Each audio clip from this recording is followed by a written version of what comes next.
¿Qué tal amigos de TVU Televisión de la Universidad de Concepción? Bienvenidos a esta nueva teleentrevista. Hoy tenemos un gran personaje para conversar un ratito. Usted ya lo ve en pantalla. Yo se lo voy a presentar, pero seguramente lo conoce ya.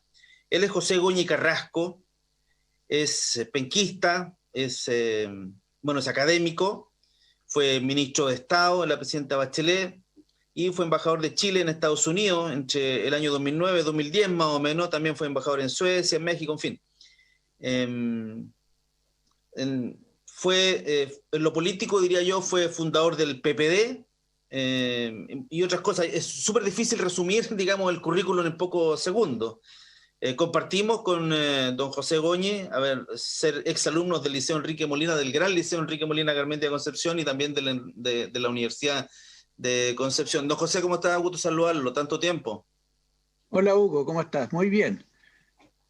Yo lo llamo, bueno, para hablar de Estados Unidos, pero primero hagamos una pequeña introducción pasando por Chile.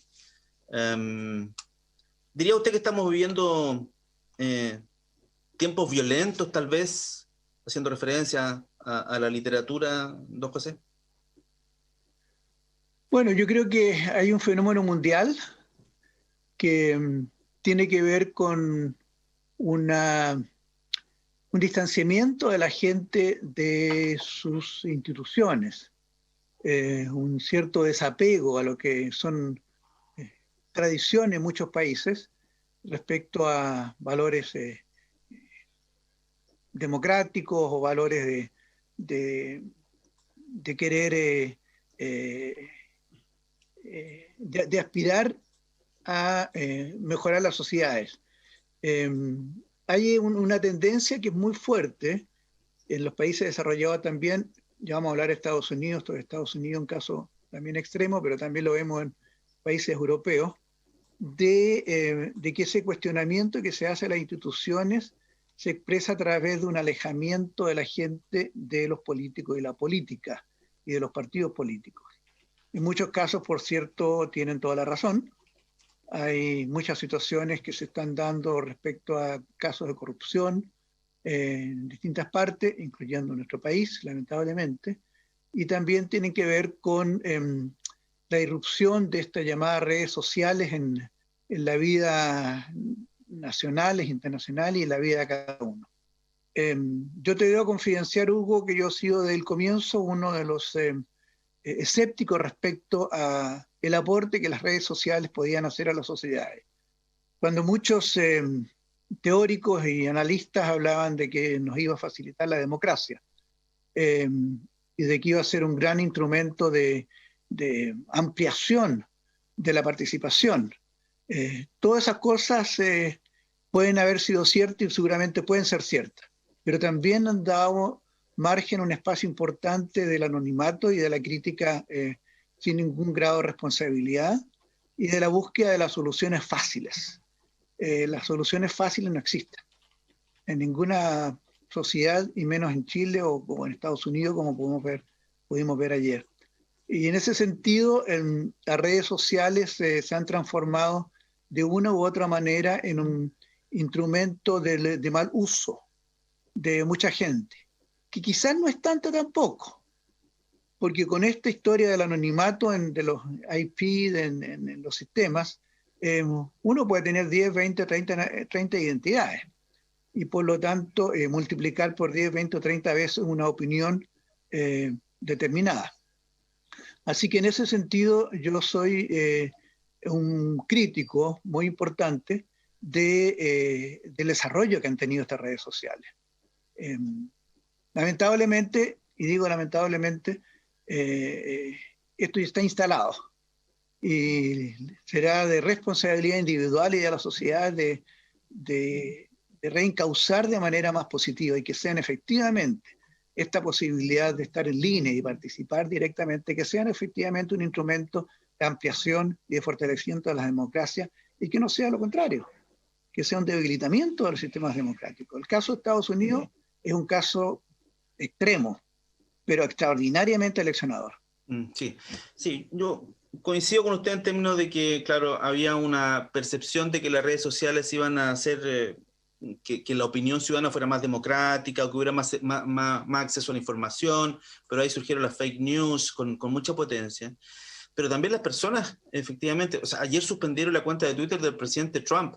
Le cerraron el Twitter por el uso que el presidente de la República de los Estados Unidos estaba haciendo de la cuenta de Twitter. Entonces, claro, las redes sociales son un instrumento, pero el mal uso que le dan las personas, evidentemente, y qué mal uso le podría dar un presidente de una nación. Entonces, si pasa eso con el presidente de una nación, ¿qué podríamos esperar del Estado llano, digamos, de la gente común y corriente?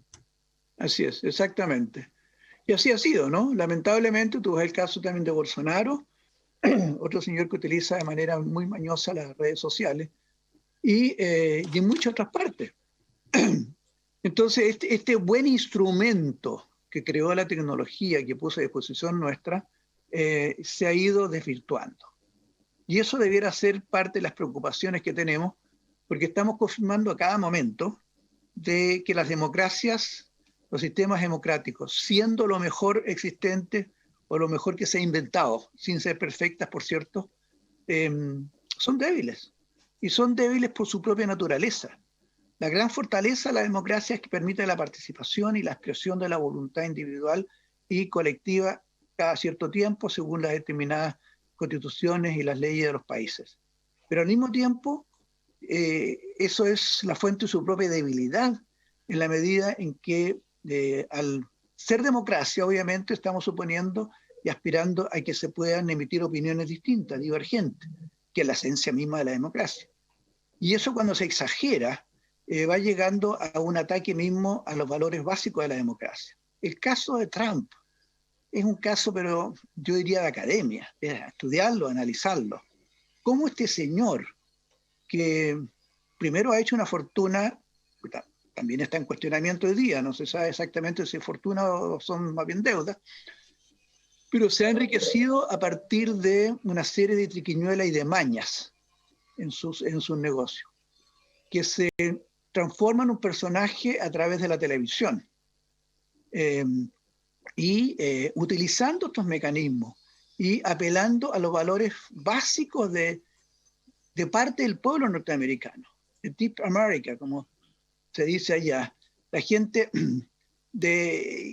que se siente la desprotegida por el Estado, por las instituciones, la gente que se siente que su individualismo está por encima de todos los valores sociales, la gente que está disponible para comprar armas de repetición automática, cañones y tanques si estuvieran en el mercado, porque es parte de su identidad, de su individualidad. Y hay gente que está disponible a seguir un líder como Trump. Y esto es producto de esta mala utilización de los valores mismos de la democracia. La democracia tiene dificultades para parar estos movimientos totalitarios por su propia esencia. Y esto, reitero, tampoco la historia es novedad. Lo hemos visto en Mussolini en los años 20 en Italia, sin redes sociales en la época, usando otros mecanismos de movilización social. Lo vimos con Hitler en los 20-30 en Alemania, y en tantos otros regímenes totalitarios en que a partir de la utilización del sistema democrático se instalan dictaduras, y de las peores dictaduras. Sí, lo que vimos ayer en Estados Unidos con esta gente ingresando al Capitolio es una cuestión que no había ocurrido, no sé, en 200 años, increíble, en una democracia que se supone es la más perfecta, es como el modelo de democracia del mundo. Sin embargo, ayer se vio amenazada. ¿Fue esto solo, diría usted, señor Goñi, usted que fue embajador de Estados Unidos, una raya en el agua, o esto es el inicio de algo cuyo final no conocemos? Lamentablemente pienso lo segundo. Esto efectivamente, yo quisiera pensar de que es algo temporal, que va a pasar, pero veo por otra parte de que un personaje como Trump, con todos sus actos de demencia y todas sus actuaciones políticas y sus sinvergüenzuras, recibe 75 millones de votos, es que ha calado profundamente en un sector importante de la sociedad norteamericana. eso es un dato que tenemos que considerarlo. No es fácil. Yendo a la historia nuevamente, el nivel de apoyo que tuvo Mussolini o que tuvo Hitler en sus respectivos países en el momento de cúspide del poder era tremendo. Era tremendo. O sea, hay algo que estos líderes llamados carismáticos de extrema derecha en este caso, también puede ser de la extrema izquierda. El caso de Stalin, digamos, si vamos a comparar situaciones similares, o Mao Zedong, durante esa locura que fue la revolución cultural de los años 60, en que la gente, una parte importante de la masa de los ciudadanos lo seguía y convencido de que probablemente de que allí estaba la verdad y el mejor futuro. Entonces, esa relación del ser humano, de sus preocupaciones, grandes o pequeñas, y el aparecimiento de estos liderazgos mesiánicos, que también puede ser una situación que vivamos en Chile, no estamos en absoluto ajenos a que esto pueda ocurrir, pero estos populismos mesiánicos son la negación misma de la democracia. Y lo importante es que los demócratas nos demos cuenta y reaccionemos a tiempo frente a esto. Después es tarde. Afortunadamente, esto en Estados Unidos ayer en lo formal se paró. De una parte del propio Partido Republicano. El propio vicepresidente, de hecho. ¿Perdón? El propio vicepresidente de Trump. El propio vicepresidente, que no es menor, sí, claro, que era un seguidor total y absoluto de Trump. Llegó un momento en que debe haber pensado, no, esto ya no da para más, no es posible. No puede ser posible que este señor Trump mienta de manera tan descarada. Se inventó un cuento de un fraude electoral. Él lo anunció antes de las elecciones y se concentró en los votos que se emitan por correo en Estados Unidos, son muy importantes, porque históricamente allí había mucha votación demócrata. Entonces, todo lo que ha estado ocurriendo, yo no digo que haya estado planificado por Trump, pero ha sido provocado por las palabras, las intenciones, las actuaciones de este señor que lamentablemente ha ocupado la presidencia de los Estados Unidos, para desgracia de Estados Unidos y del mundo durante 4 años.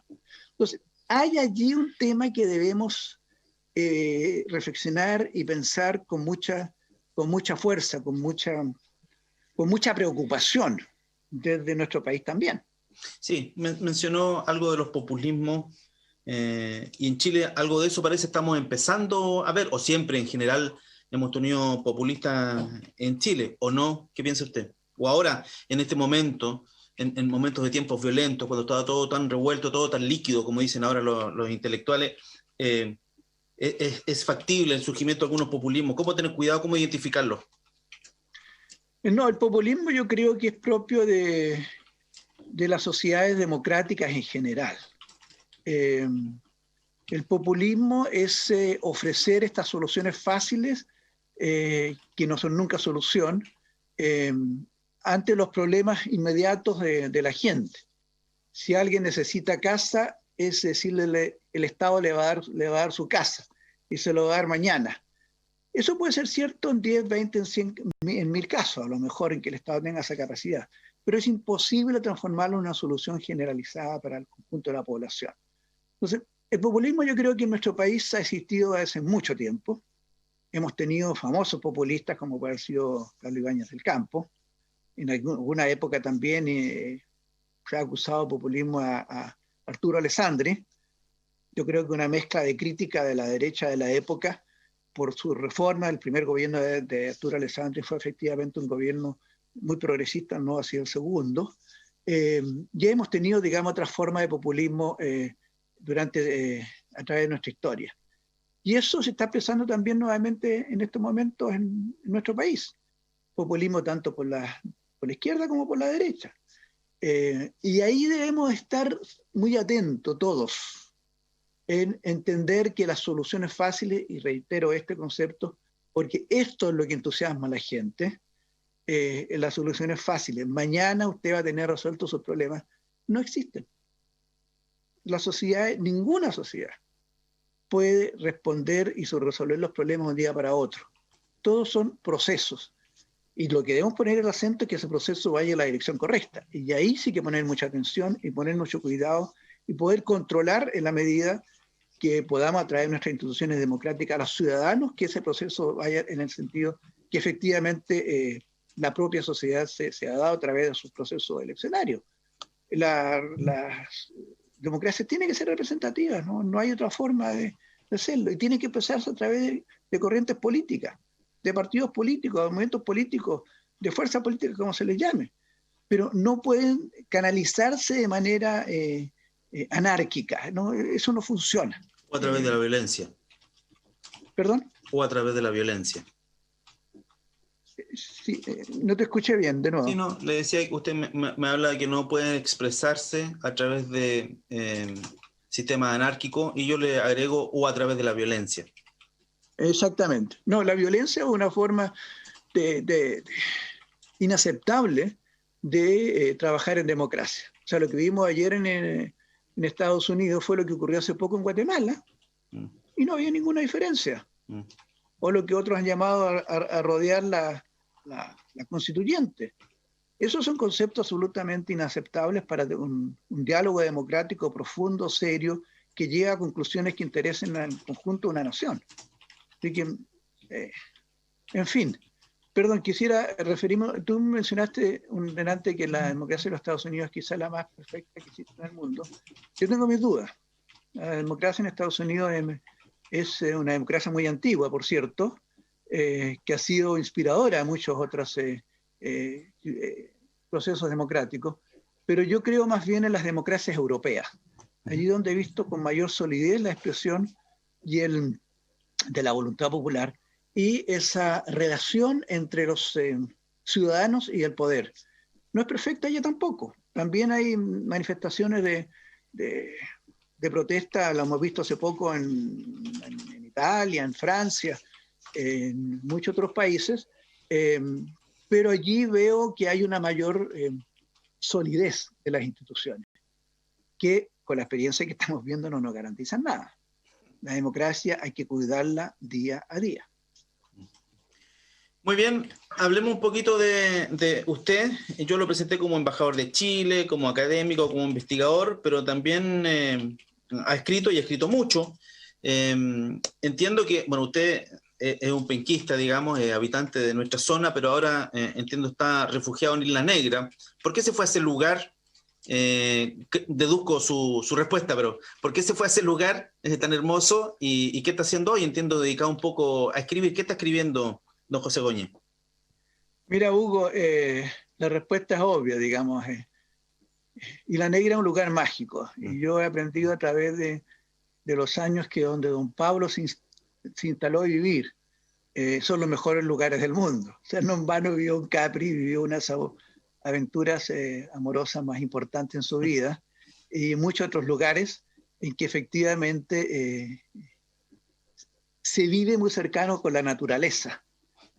Aquí en Isla Negra, que afortunadamente sigue siendo pequeño y espero que lo siga siendo, hemos logrado hace algunos años con una lucha de vecinos declarar toda una amplia franja que viene del límite con el Tao hasta Cantalao, que también fue una propiedad de Neruda, que no se sabe mucho sobre su historia, pero donde don Pablo quería instalar una ciudad de artistas. Y él pensaba a construir casas allí para que fuera la gente a pasar temporadas creativas. Eso el proyecto lamentablemente no se realizó, pero bueno, en una larga franja de varios kilómetros hemos logrado que se declare zona típica para proteger esto del punto de vista urbanístico, del punto de vista de desarrollo, y poder mantener los valores históricos y culturales de Pablo Neruda. Y es una tarea cotidiana que tenemos los vecinos que vivimos acá. Yo me instalé acá, yo compré hace muchos años, pero me instalé a vivir hace de los años 18 prácticamente, y completamente desde el año antepasado, ya pensionado, digamos, atraído por el mar, por la fuerza de la naturaleza en este lugar, y con la perspectiva justamente de dedicarme a la literatura, cosa que he estado haciendo. Publiqué una novela hace un par de años atrás que justamente, a mí me gusta trabajar la historia y novelar la historia. Y lo que allí hice en esa primera novela, que la presenté el año antepasado, creo que fue la escuela de verano de la universidad, es una investigación que hice en Italia acerca de los versos del Capitán, que es una de las obras más hermosas de poemas de amor de Pablo Neruda, que escribe para Matilde, estando todavía casado y escondido, en realidad clandestino, de su esposa del momento de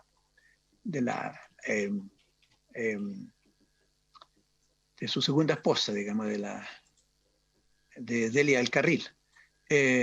Bueno, hice una investigación, conocí a los amigos de Neruda de la época que estaban vivos en Italia, y con esa información construí una novela que es contar la historia del amor de Neruda con Matilde, la historia de los versos del Capitán, de los textos, digamos, situándolos en su momento, en el marco de la Guerra Fría. Esto recurre al año 51-52, la situación política en Italia y en Chile se vivía el gobierno de Gabriel González Videla y la persecución de los comunistas, y Pablo Neruda estaba en necesidad de huir al exilio y vivía exiliado hasta julio del 52, cuando se le permite retornar a Chile.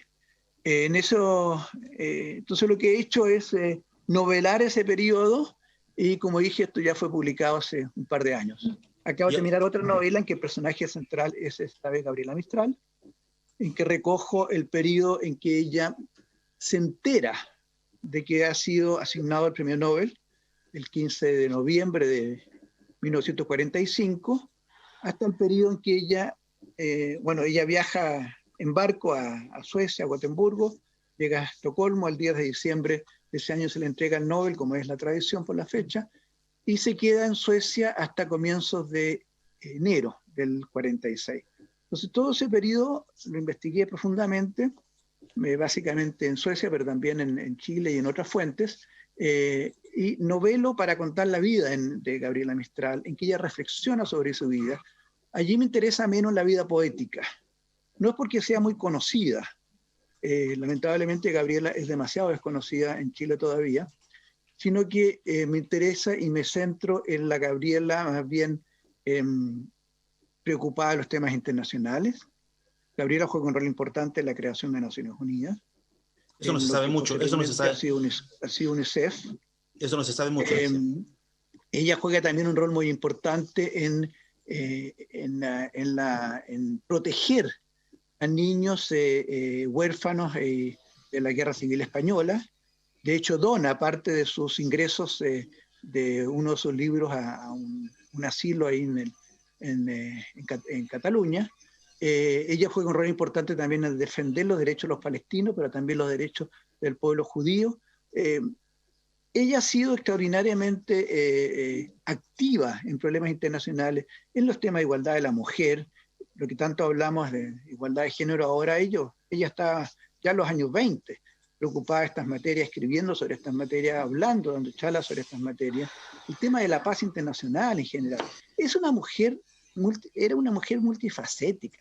Entonces, el objetivo de esta novela, que ya está terminada y se ha atrasado su publicación por la pandemia, es contar esa Gabriela, en que ella interactúa con gente, se encuentra con gente, conversa con intelectuales suecos, además con el rey, en fin, con toda esa gente que ella en su momento encontró, y que le permiten al autor contar más sobre Gabriela. Esa novela también está terminada. Yo estoy trabajando en una tercera novela, que es más compleja, que es un poco más la historia de mi generación, que comienza naturalmente en Concepción, en que la universidad misma tiene un rol importante en ella, tanto como movimiento estudiantil, como la reforma universitaria, en fin. Tratar de recoger esos momentos históricos que la gente no conoce mucho, o se ha olvidado, y los jóvenes desconocen demasiado, para contar de nuestra historia, la historia de Concepción y la historia de Chile, porque también esta novela tiene una dimensión nacional. Esos son los temas que estoy trabajando, Hugo. Yo le decía que En el último libro en particular al que hace referencia a la historia de la Universidad de Concepción, que está estrechamente ligada con la historia de Concepción, por cierto, usted fue testigo de varias situaciones, hechos y personajes de aquella época, porque estudió en la Universidad de Concepción usted por aquellos tiempos, me refiero al MUI y otros movimientos. Así es, efectivamente. Y ahí usted, perdón, en ese texto usted ocupa la misma técnica de los otros libros en términos de que relata en tercera persona e investiga, entrevista, o usted en esta oportunidad, como fue testigo presencial de algunos hechos, actúa como un personaje dentro. No, no es autobiográfico. Hay rasgo autobiográfico en varios de los personajes, por así decirlo. Ya, ok. Las fuentes son la memoria personal, la memoria de amigos, entrevistaban a unas 20, 25 personas que convivimos en aquella época, y mucha historia que me llevan a recordar, incluso revisión de prensa también he hecho. Este es un proyecto que vengo trabajando hace años, y cuando se podía ir a Concepción siempre me iba a la biblioteca de la universidad. La hemeroteca. ¿Perdón? La hemeroteca. Exactamente, donde me dan acceso a la prensa de esos años del sur, La Patria, el Diario de la Tarde, todas esas cosas que existían en aquellos años. Y efectivamente lo que yo hago siempre es mezclar personajes reales con personajes ficticios. Creo que le da mayor riqueza al relato.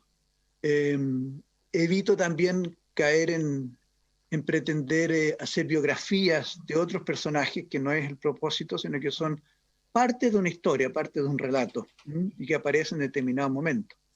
Y como bien dice, efectivamente, yo fui también miembro de la FEC, de la Federación Estudiante, de la directiva. En algún periodo fui secretario de Cultura, me acuerdo. Y alcancé a asistir a una reunión en el Consejo Superior de la Universidad como representante de estudiantes. Y eso obviamente es parte del background de la novela. ¿Cuánto de eso va a aparecer? No sé finalmente. Hay que buscarle también el ritmo y el desarrollo técnico de la historia. Pero espero que sea interesante, en primer lugar, para los penquistas, no solo los viejos como uno que vivimos esa época, sino que también para los jóvenes que debieran interesarse un poquito más por la historia, no solo de Concepción, sino que de Chile y del mundo. Sí, ya estamos terminando esta conversación con José Goñi Carrasco, embajador de Chile en Estados Unidos, ministro de Estado de la presidenta Bachelet, fundador del PPD, en fin. Y quiero terminar a ver si podemos redondear nuestra conversación haciendo una referencia con los tiempos que a usted le tocó vivir como joven en la Universidad de Concepción. Ya mencionó algunos hitos, el tema de la reforma, y todo lo que sucedió por aquellos años 60, 70 y lo que terminó finalmente, con lo que está pasando hoy en Chile y en el mundo tal vez. Son épocas muy, muy distintas, diría usted, o en aquella época también había un alejamiento, porque usted partió esta entrevista señalando que, haciendo una especie de diagnóstico en términos de que la gente, el ciudadano, se ha alejado de los políticos, del mundo político y también de las instituciones, y en aquella época ha pasado un poco también lo mismo, ¿no? Diría usted, y con eso cerramos nuestra conversación, don José. No, yo creo que en ese aspecto era muy distinto. Ya. El rol de la política era muy presente. Uno, ya en la escuela secundaria, yo estudié en el Liceo 1, como tú recordaste, gran liceo, ya teníamos opiniones políticas, ya teníamos elecciones políticas a los centros de estudiantes, habían grupos socialistas, comunistas, radicales. Incluso cuando yo era estudiante, varias veces ganaron los radicales el centro de estudiantes del liceo número 1, cosa que hoy día sería inimaginable a nivel de estudiantes. Y había una vida muy rica, había un gran contacto de profesores con los estudiantes. En el liceo teníamos en esa época, no sé si en toda época persistía, el Centro Cultural de Daniel Belmar, la Academia Literaria Daniel Belmar, así se llamaba. Y los que éramos miembros éramos académicos, porque te puedes imaginar a un niño de 12, 13, 14 años que ser un académico era era entre un chiste y un orgullo tremendo. Entonces la niñita Díaz, no sé si te hizo clases, entre otros, la Chelita Batarse, que eran profesores de literatura. Graciela Batarse, ella sí me hizo clases. Sí, Sí. la Chelita, como le decíamos. Fueron personajes fundamentales en nuestra formación. Entonces, había una gran interacción de jóvenes y adultos en ese momento. Había diferencias generacionales, como siempre las han habido, las hay y lo van a ver. Pero el rol de la política era muy presente, muy activo. En la universidad lo mismo. En la universidad las tendencias políticas eran muy fuertes. Las asambleas de estudiantes se hacían en el gimnasio A, con miles de estudiantes ahí, participando. El gimnasio A de la Casa del Deporte. Las votaciones, los centros de estudiantes eran también de alta participación. El contexto político era muy distinto. Se vivía la Guerra Fría, además, internacionalmente, que dividía el mundo en dos. Y lo que sí podríamos decir que se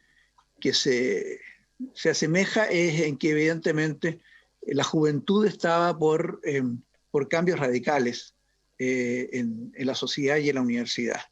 Se criticaba en ese momento a la universidad por su forma de gestión y por la existencia de las pruebas de ingreso a la universidad. En eso no ha cambiado nada. Discutiendo básicamente lo mismo, en circunstancias que algún sistema de selección tiene que haber a la universidad. ¿No? Se levantaba en ese momento la consigna Universidad para Todos, que como consigna era muy, muy válida y conceptualmente interesante, pero que en la práctica los aspirantes a la universidad se pudieran integrar a la universidad o a la educación superior. Pero no es posible que todos lleguen a la universidad ni entonces ni ahora. Entonces, hay cosas que probablemente se parecen y que probablemente el resultado de los procesos vaya a terminar más o menos de manera similar. Muy bien. Sí. Similitudes y hay diferencias, Hugo. Sí. Se nos acabó el tiempo, don José. Conversamos más de media hora, pasó volando el tiempo. Ha sido esta conversación que hemos tenido con José Goñi Carrasco, quien gentilmente accedió al llamado de TVU Televisión de la Universidad de Concepción. Don José, muchas gracias por esta conversación tan entretenida. Debo reconocer que siento sana envidia por dónde está viviendo ahí en Islas Negras, al lado del poeta. No puede haber un lugar mejor en Chile para poder escribir, así que seguramente los textos van a ser muy buenos y los vamos a estar esperando por acá. Sobre todo ese último que tiene con relación de la Universidad de Concepción, que hay una historia riquísima ahí que creo no ha sido destacado lo suficiente. Así que muchas gracias, don José, ha sido un gusto, un placer hablar con usted, que esté muy bien. Gracias, Hugo, y saludo a todos tus colegas y a la ciudad y a los penquistas. Que esté muy bien, adiós, chao. Chao.